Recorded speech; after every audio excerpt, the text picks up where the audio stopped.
Hello everyone, Carlos Flores, back on basics. So, let's talk about motivation.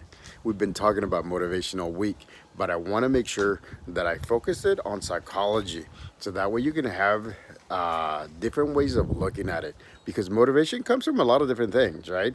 It comes from where you work, it comes from your family, it comes from your support system, it comes from within also. It comes from your mental focus. It comes from a lot of different places. So I want to talk about two different types of motivation. The first one, it's called extrinsic motivation, which means it comes from outside.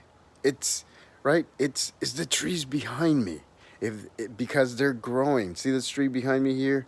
I mean, it was a branch when it started, but we've been nursing it and watering it and everything, and it motivates me because see how big it has gotten.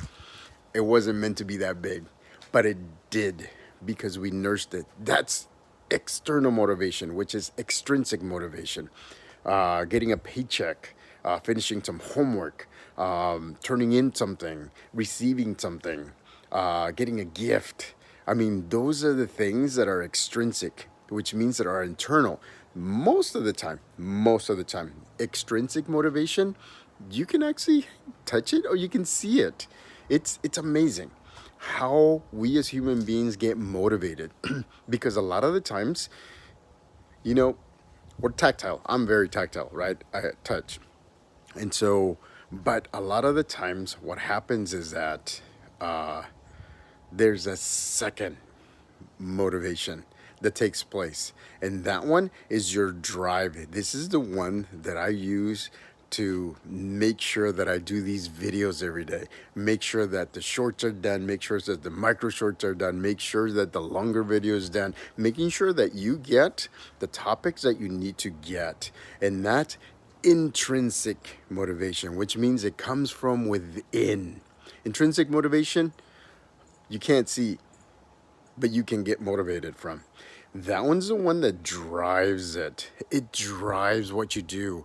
That's the reason why I do these videos, ladies and gentlemen, because it drives my intrinsic motivation, drives me forward because I feel good. I feel like I've done something. I feel like I've given you some topics on suggestions that you can use so that way you can have mind, body, emotional balance. So remember, two types of motivation. Extrinsic means external, and those most of the times you can touch. The other one is intrinsic, internal. That's the one that